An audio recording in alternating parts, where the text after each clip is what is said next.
Hello students, फिर से आपका स्वागत है इस क्लास में। सेट नंबर 1 जो है 2024 का वह समाप्त हो गया है। आज आपको हम लेके चलते हैं सेट नंबर 2 में सन 2024 के इसमें चलना है। इसका कोड संख्या है 346 FT। इसका पार्ट 1 चलेगा। ऐसे ही टोटल 3 पार्ट जो है इसके बनाए जाएंगे। तो आइए सबसे पहले देखते हैं इसका पहला क्वेश्चन।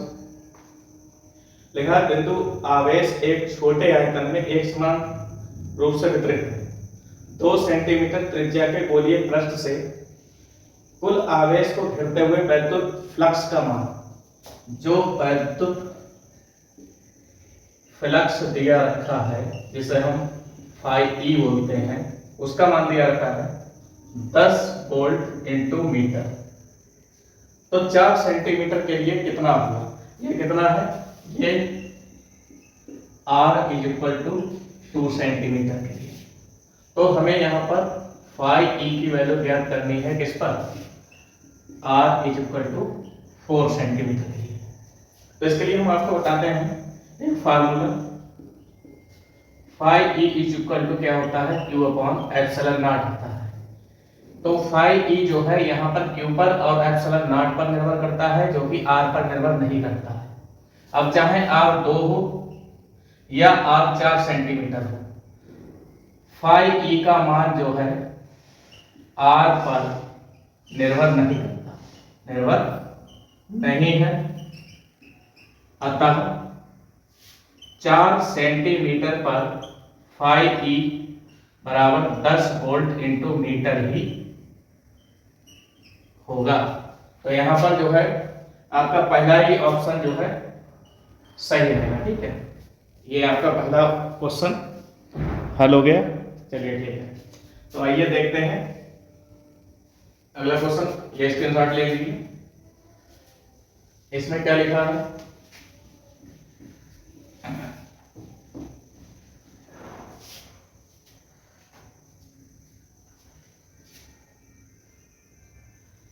लिखा है खावाले में लिखा है कि एक गतिशील आवेश उत्पन्न करता है केवल वैद्युत क्षेत्र, केवल चुंबकीय क्षेत्र या विद्युत अथवा एवं चुंबकीय दोनों क्षेत्र। तो देखिए, अगर कहीं पर आवेश होता है, अगर वो गतिमान होता है, तो विद्युत और चुंबकीय दोनों क्षेत्र उत्पन्न करता है। तो इसके लिए आपका जो है कौन सा आंसर सही हो जाएगा? इसके लिए आंसर नंबर 3 सही हो जाएगा कि ये दोनों क्षेत्र उत्पन्न कर सकता है।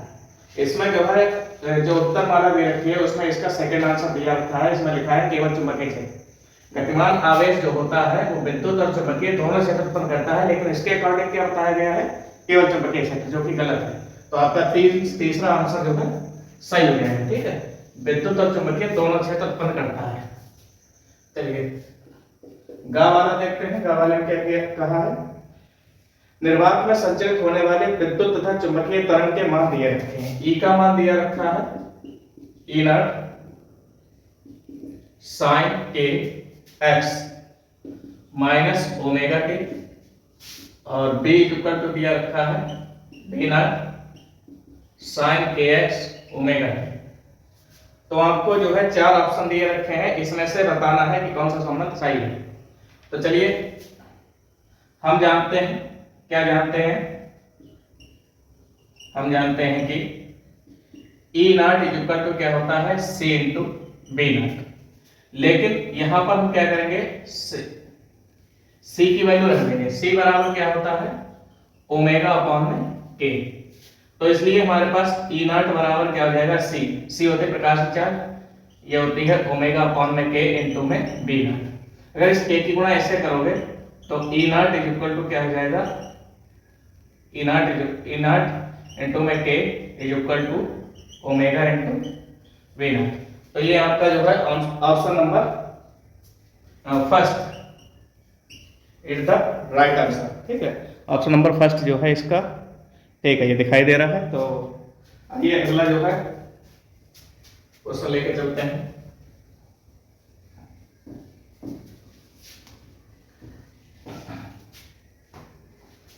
तो चौथे वाले में दिया है, अगले में कहा है कि समीकरण E बराबर AC, E बराबर पीसी में ई जो है ऊर्जा है, ई अगर ऊर्जा है और पी संवेग है, तो यह समीकरण लागू होता है। चार ऑप्शन दिए हैं इलेक्ट्रॉन तथा फोटॉन के लिए, ये ऑप्शन ठीक नहीं रहेगा। इलेक्ट्रॉन के लिए ये नहीं होता है, इलेक्ट्रॉन के लिए नहीं होता है, ठीक है। फोटॉन के लिए, फोटॉन के लिए यहाँ होता है, फोटॉन के लिए इसका होता है, ठीक है। ये फोटॉन जो होता है, फोटॉन हम लिखते हैं ऐसे करके, फोटॉन के लिए होता है। तो पहला तो ऑप्शन होगा इलेक्ट्रॉन के लिए परंतु फोटॉन के लिए नहीं, तो दूसरा भी ऑप्शन गलत है। तीसरा लिखा है फोटॉन के लिए परंतु इलेक्ट्रॉन के लिए नहीं, तो इसका जो है तीसरा ऑप्शन बिल्कुल सही रहेगा। क्या रहेगा? फोटॉन के लिए तो होता है लेकिन इलेक्ट्रॉन के लिए ये नहीं होता, तो तीसरा आंसर आपका जो है बिल्कुल करेक्ट रहेगा। अब कह रहे हैं चार वाले में कि पीएन संधि में विसरण धारा का मान अपवाह धारा से अधिक होता है यदि संधि संयोजित। अच्छा, पीएन संधि में धारा का मतलब कि पीएन संधि में विसरण धारा का मान अपवाह धारा से अधिक होता है, तो ये बात याद रखना, विसरण धारा का मान, विसरण धारा सदैव अग्रदिशिक बायस में अपवाह धारा से क्या होता है? अधिक होता है। ये बात आप जो है याद रखें, होता है। तो इसका जो है पहला वाला आंसर, इसका पहला ऑप्शन जो है बिल्कुल ठीक हो जाएगा, ठीक है। चलिए, इसका पहला आंसर बिल्कुल ठीक हो गया। इसमें भी ऑप्शन जो है गलत दिया रखा है, इसलिए हम जो है इसका पहला ही उत्तर लगाना करवा इसमें, ठीक है। तो चलिए क्वेश्चन नंबर दूसरा देखते हैं, खंड बा की ओर चलते हैं। तो ये खंड आपके निकट है,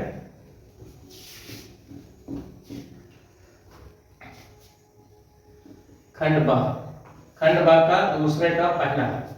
इसमें हमसे कहा है कि विशिष्ट चालकता सिग्मा तथा अपवाह वेग वीडी में संबंध बताइए, में संबंध बताना है, ठीक है। तो चलिए इसके लिए समझ लीजिए, केवल समीकरण लिखनी है, ठीक है। तो सबसे पहले हम लोग जानते हैं कि J बराबर सिग्मा इंटू ई होता है, ये याद रखना, तथा J बराबर एन ई वी डी होता है। समीकरण 2 हम लोग क्या करेंगे, समीकरण 1 व 2 से सिग्मा इंटू ई बराबर क्या हो जाएगा? N E V D. अगर आप इतना छोड़कर चले आएंगे फिर भी आपका जो है ये ठीक रहेगा। अगर इससे आगे भी कहानी पूछ रहा है तो Q बराबर होता है एन ई और सिग्मा बराबर होता है Q अपॉन ए, ये होता है।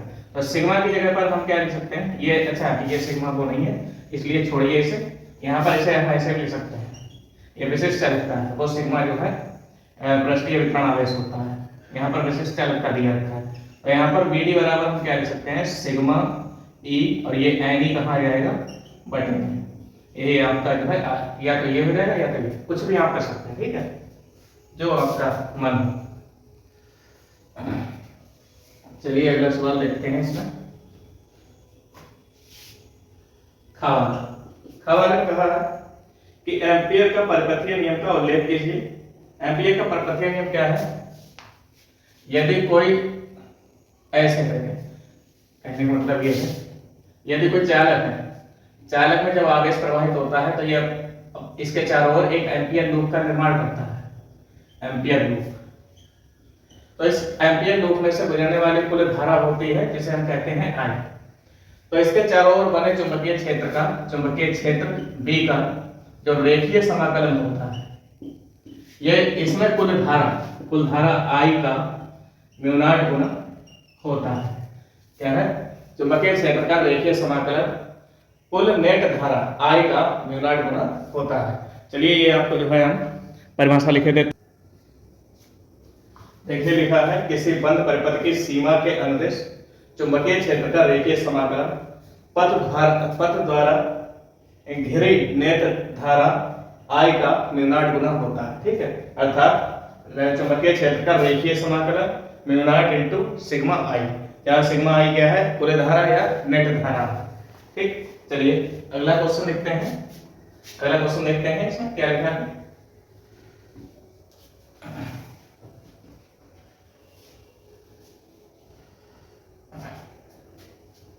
चलिए लिखा है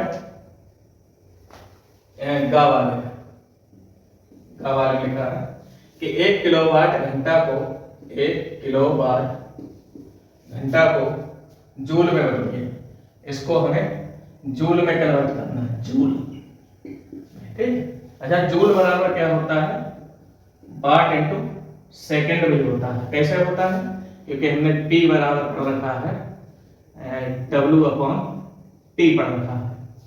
अच्छा P का मात्रक क्या होता है, इसका मात्रक होता है वाट, और इसका मात्रक होता है जूल, और इसका मात्रक होता है सेकेंड। अगर हम जूल को देखेंगे, जूल बराबर ये क्या हो जाएगा, इसकी गुणा इससे करा देंगे हम, क्या हो जाएगा हमारे पास वाट इंटू सेकेंड हो जाएगा। तो देखिए जूल बराबर वाट इंटू सेकेंड भी होता है। चलिए अब आपको पता है 1 किलोवाट में, क्योंकि 1 किलोवाट में 1000 वाट होता है, तो यहां लिखा दे रहा है 1 किलोवाट बराबर में 1000 वाट। अब 1 घंटे में कितना, ये मिटा दे रहा है, ये आप जो है लिख लेना पहले से। 1 घंटे में 60 मिनट होते हैं, और 60 मिनट में 60 सेकंड से गुणा करा देंगे, तो ये 3600 सेकंड और आ जाएगा 1 घंटे में। तो यहाँ पर हम लिख सकते हैं कि 1 किलोवाट की जगह पर हमने लिख दिया 1000 वाट, और 1 घंटे की जगह पर हम लिख देंगे 3600 सेकंड। हिंदी में लिख देंगे सेकंड। ये चीज है। अब हम क्या करेंगे, 36 ऐसे भी लिखे दे रहे हैं, 1 2 3 4 5 वाट इंटू में सेकंड। इसे हम लिख सकते हैं 36 गुणा 10 की पावर 1 2 3 4 5 वाट इंटू सेकंड। अभी हमने क्या बताया था, जूल होता है। यहाँ से आप चाहे तो दशमलव ये वाला इधर मान लिया दशमलव, यहाँ एक अंक बढ़ा सकते हैं। तो जब अंक इधर बढ़ाते हैं तो प्लस घात होती है, तो 10 की पावर 5 और 1 6 हो जाएगा। तो इतना जूल जो है इसमें होता है। ठीक है, तो ये 1 किलोवाट जो है कितना होता है, 3.6 गुणा 10 की पावर 6 जूल होता है। चलिए अगला सवाल देखते हैं, क्या कह रहा है।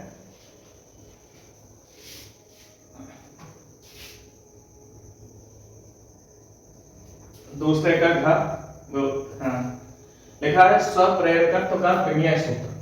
स्वप्रेरकत्व का विमीय सूत्र हमें लिखना है।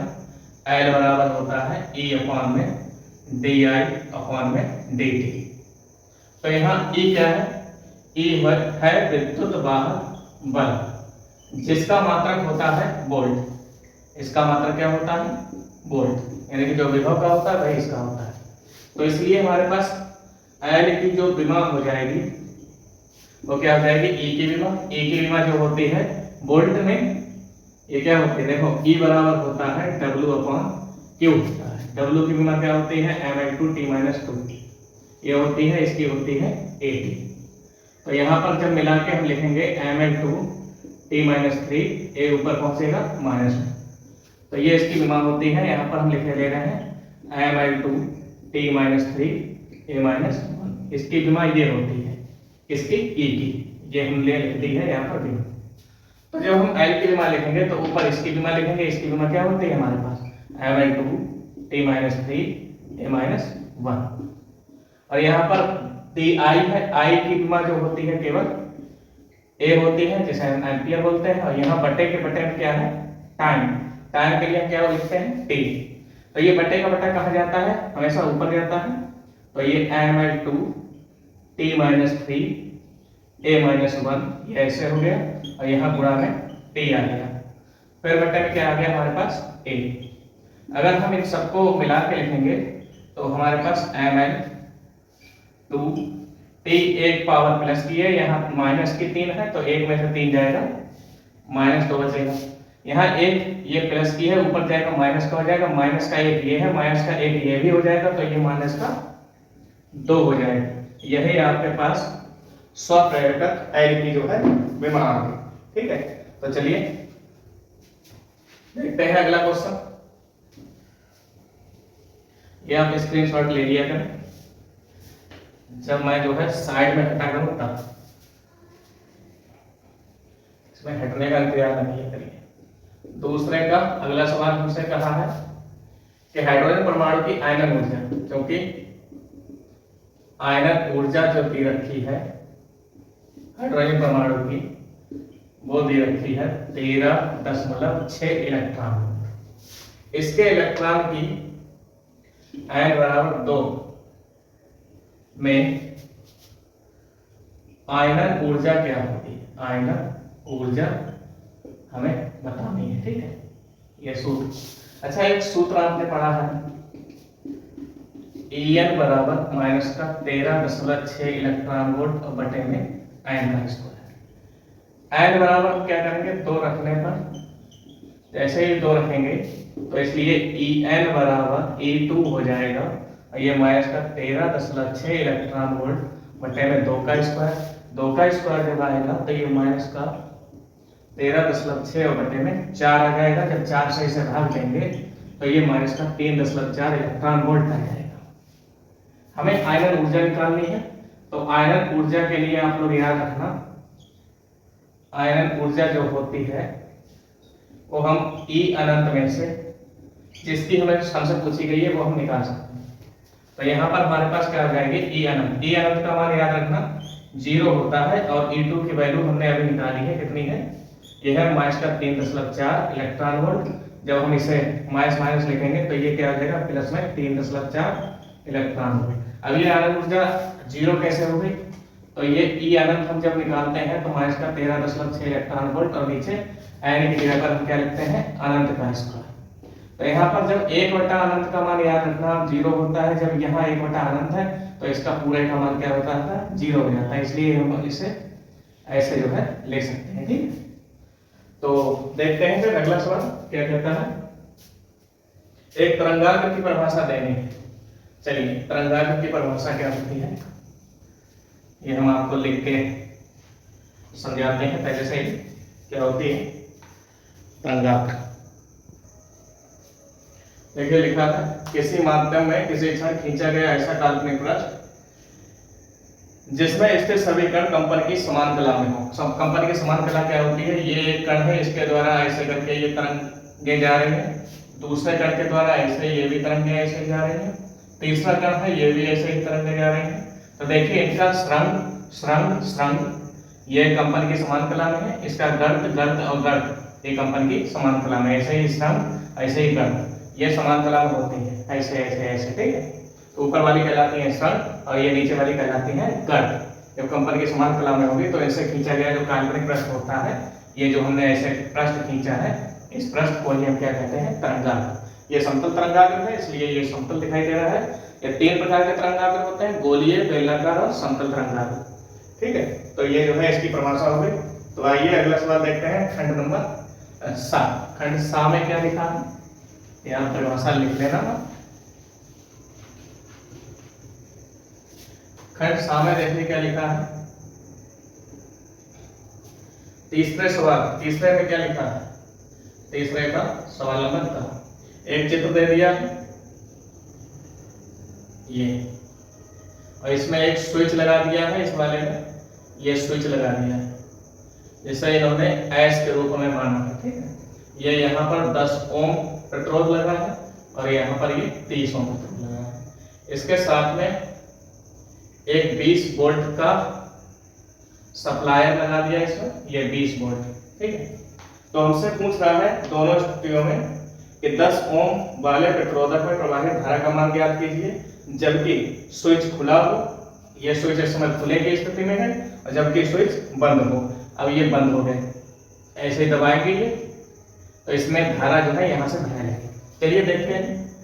तो अभी हम देखते हैं, जब एस क्या हो, खुला हो, तो देखिए यहाँ से धारा जाएगी, यहाँ से धारा जाएगी, इसमें जाएगी, और इससे जाकर यहाँ पर तो खुला है, यहाँ पर धारा जाएगी ही नहीं, तो ये धारा यहाँ से फिर होते हुए यहाँ पर जाएगी। तो खुला हो तो आर जो है इस समय श्रेणी क्रम में लग जाएगा, तो ये श्रेणी क्रम में आर, श्रेणी क्रम में आर क्या हो जाएगा 10 + 30 बराबर में क्या हो जाएगा 40 ओम। अच्छा, यहाँ पर विभव का मान कितना है 20 वोल्ट, इसलिए हमारे पास धारा का अगर हम मान निकालेंगे, इसलिए धारा I बराबर हम निकालेंगे, I बराबर क्या हो जाएगा V/R। V की वैल्यू है 20 और R की वैल्यू है हमारे पास 40। 20 से कम 20, 20 दूनी 40, तो यहाँ पर आ जाएगा 1/2 या 0.5 एम्पियर। दूसरी कंडीशन क्या है, पहली कंडीशन ये है, दूसरी कंडीशन जब S क्या हो बंद, जब S बंद होगा तब क्या हो जाएगा, देखिए जब हम S यहाँ पर बंद कर देंगे तो धारा का मान यहाँ से ना होकर के यहाँ से निकल जाएगा। जब यहाँ से ये धारा का मान निकल जाएगा तो इस अवस्था में ये वाला जो प्रतिरोध है ये काम ही नहीं करेगा, याद रखना। तब 30 ओम का प्रतिरोध, क्योंकि धारा तो सीधे जा रही है, उसका मतलब ही नहीं है प्रतिरोध से, धारा आराम से चली जाएगी। यहाँ पर प्रतिरोध है यानी रुकावट है, तो ये यहाँ से ना जाकर के कष्ट क्यों ले, तो सीधे यहाँ से होकर यहाँ चली जाएगी। ले और तुम बैठे हो, तो क्या है तब 30 ओम का प्रतिरोध कार्य नहीं करेगा। जब ये कार्य नहीं करेगा तो इसलिए R का मान कितना रह जाएगा हमारे पास, केवल 10 ओम। तब हमारे पास जो I का मान रह जाएगा V/R, V की वैल्यू कितनी है 20 और बटे में 10, 10 दूनी 20, तो यहाँ पर I का मान कितना आ जाएगा 2 एम्पियर। यही जो है आपका आंसर हो जाएगा। तो ये आप स्क्रीनशॉट ले लीजिए, इसमें देखिए अगला सवाल क्या कह रहा है। अच्छा,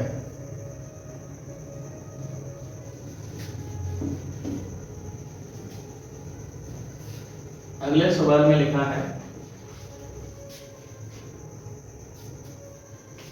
एकीकृत परमाणु द्रव्यमान AMU की समतुल्य ऊर्जा परिकलन कीजिए। अच्छा ठीक है, क्योंकि AMU में जो ऊर्जा हमें ज्ञात करनी है, ठीक। अच्छा सुनिए, एक AMU जो होता है कार्बन 12 का 12वां, एक ग्राम परमाणु का 12वां भाग होता है, यानी कि C12 के परमाणु C12 के 1 ग्राम में परमाणु का द्रव्यमान, ठीक है। तो यहाँ पर क्या हो जाएगा 1/12 और इसमें होता है 12/n, 12 से 12 कट जाएगा, 1/n हो जाएगा। और ये होता है एवोगाड्रो नंबर, एवोगाड्रो नंबर कितना होता है 2 3 × 10⁻23, ये ग्राम में आता है। जब हम इसे भाग देते हैं तो ये हो जाता है 1.66 × 10 की पावर कितना हो जाएगा -27 किलोग्राम में आएगा। अब ये 23 है तो ये यहाँ पर 24 आता है और ये ग्राम में आता है। और जब इसे हम किलोग्राम में बदलते हैं तो 1000 से और भाग दे देते हैं, ये किलोग्राम में आ जाता है, ठीक है।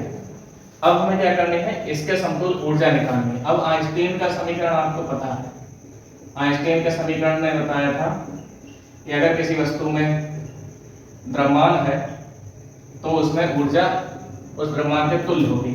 तो E बराबर क्या हो जाएगा mc²। m की वैल्यू ये है 1.66 × 10 की पावर -27 और c क्या होती है प्रकाश की चाल 10 की पावर 8 का स्क्वायर। 1.66 × 10 की पावर -27 किलोग्राम, तो यहाँ आ जाएगा 3 × 9 × 10 की पावर 16। चलिए 9 × 54, 9 × 54 और 5 कितना होता है 54 और 5 59, 9 × 9 और 5 कितना हो जाएगा 14.2 के बाद है 10 की पावर 27, कितना बचेगा यहाँ पर 1 मिनट 11। ये अभी इस समय काय में आ गई है जूल में। इतना ही छोड़ दिए, कोई बात नहीं। या तो आप लिख देना एक AMU जो होती है, अगर इसे हम इलेक्ट्रॉन वोल्ट में बदलें और मेगा इलेक्ट्रॉन में बदलें तो ये इतनी ऊर्जा जो है आ जाती है, ठीक है। अगर बदलने का तरीका आपको पता करना है तो ये देखिए, ये पहले इतना स्क्रीनशॉट लिखिए, उसके बाद हम आपको बताते हैं।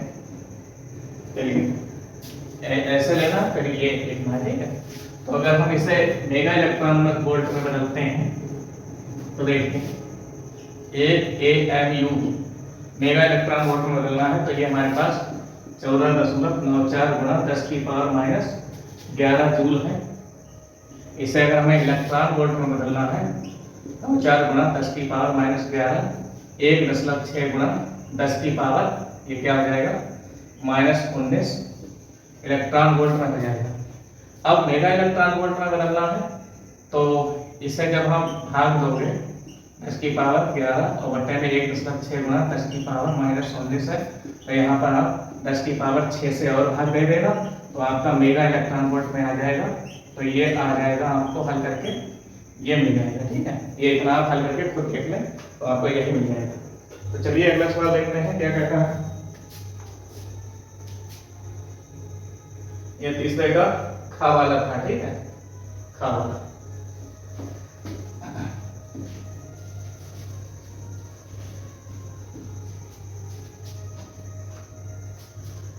गा वाले में क्या कह रहा है, ऐसे करके दो चुंबकीय बना दी, ऐसे एक अच्छी स्थिति में बना दी और एक अच्छी स्थिति। इसका जो M1 है चुंबकीय आघूर्ण, ये क्षेत्रफल A है, ये A2 है और ये जो है इसका M2 है।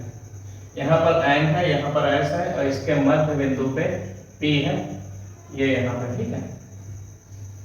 और इनके बीच की जो दूरी है, डिस्टेंस है, वो ये है, इनके बीच की जो दूरी है वो ये है।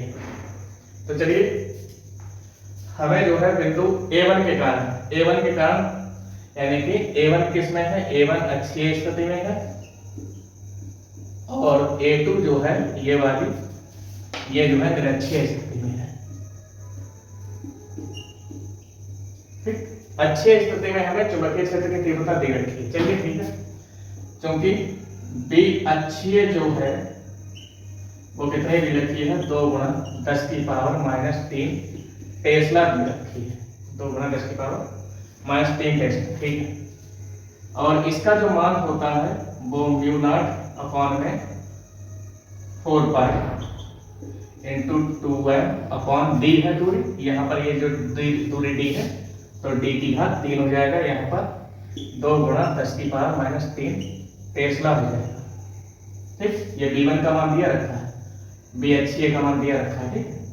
अच्छा निरक्षीय क्या होता है, निरक्षीय होता है, निरक्षीय के लिए वो क्या करते हैं, ये जो 2 है ये इधर बटे में आएंगे, म्यू नॉट अपॉन में 4 पाई इंटू में m अपॉन में d की पावर 3, ये हो जाएगा 2 10 की पावर माइनस 3 बटे में 2 2, तो ये हो जाएगा 1 गुणा 10 की पावर माइनस 3 टेस्ला। तो ये जो होता है इसे हम कहते हैं B निरक्षीय, ठीक है। तो अक्षीय का मान ये आ गया है और निरक्षीय का मान ये आ गया है। अब हमसे क्या पूछा है कि परिणामी चुंबकीय क्षेत्र की तीव्रता बिंदु P पर आपको ज्ञात करनी है। तो परिणामी तीव्रता के लिए हम लोग क्या करेंगे, पहले आप इतना स्क्रीनशॉट लीजिए। चलिए परिणामी तीव्रता के लिए हम क्या करते हैं,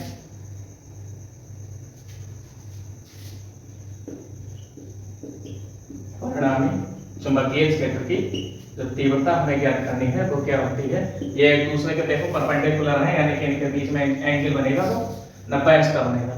इसके लिए आपको बताया गया था B निरक्षीय का स्क्वायर और B अक्षीय का स्क्वायर का अंडर रूट। ये 11वें में जो है सदिश योग के त्रिभुज नियम में आप पढ़ना, सारे नियम जो है आपको 11वें के पता है। तो इसका मान कितना आया था निरक्षीय का, 1 गुणा 10 की पावर माइनस 3 का स्क्वायर आ जाएगा, इसका दिया रखा है 2 गुणा 10 की पावर माइनस 3 का स्क्वायर, अंडर रूट लगा दो, 1 एकम 1 रहेगा, 10 की पावर माइनस 6 रह जाएगा, 2 दूनी 4 गुणा 10 की पावर माइनस 6 रह जाएगा। तो ये 1 और 4 कितने हो गए, 5 गुणा 10 की पावर माइनस 6 रह जाएगा।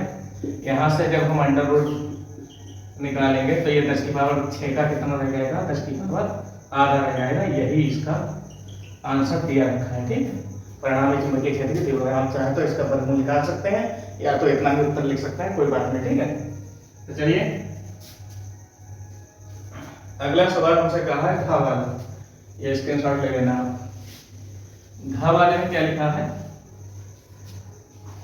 तो दवाई डालने, देखिए इसमें लिखा है कि सिलिकॉन पीएन संदेह डायोड में 20 वोल्ट का अग्र विभव लगाने पर उत्पन्न अग्र धारा 10 मिली एम्पियर है, तो इसका अग्र प्रतिरोध परिकलित कीजिए। चलिए ठीक है, आपको ये याद रखना होगा कि पीएसआई को यानी कि सिलिकॉन पीएन संधि में जो विभव प्राचीर होता है, विभव प्राचीर हमेशा याद रखना आप 0.3 वोल्ट का होता है, ठीक है। अब हमसे इसमें कहा है कि अग्र विभव दिया रखा है, अग्र विभव ये दिया रखा है 20 वोल्ट, ठीक है।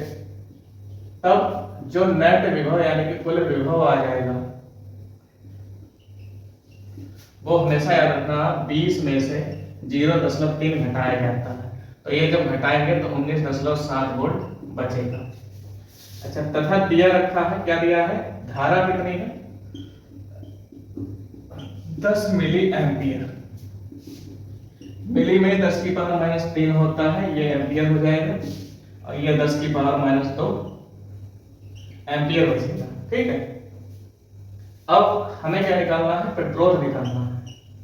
प्रतिरोध जो होता है वो R बराबर क्या लगाएगा, V/I, ओम का नियम लगा दीजिए यहाँ पर। तो V की वैल्यू कितनी है हमारे पास, 19.7 और बटे में 10 की पावर -2। अगर हम इसे ऊपर लेके जाएंगे तो 19.7 गुणा 10 की पावर +2 हो जाएगा, या 1.97 गुणा 10 की पावर उधर 3 हो जाएगा। तो ये 1.97 लगभग में 2 के बराबर हो जाएगा।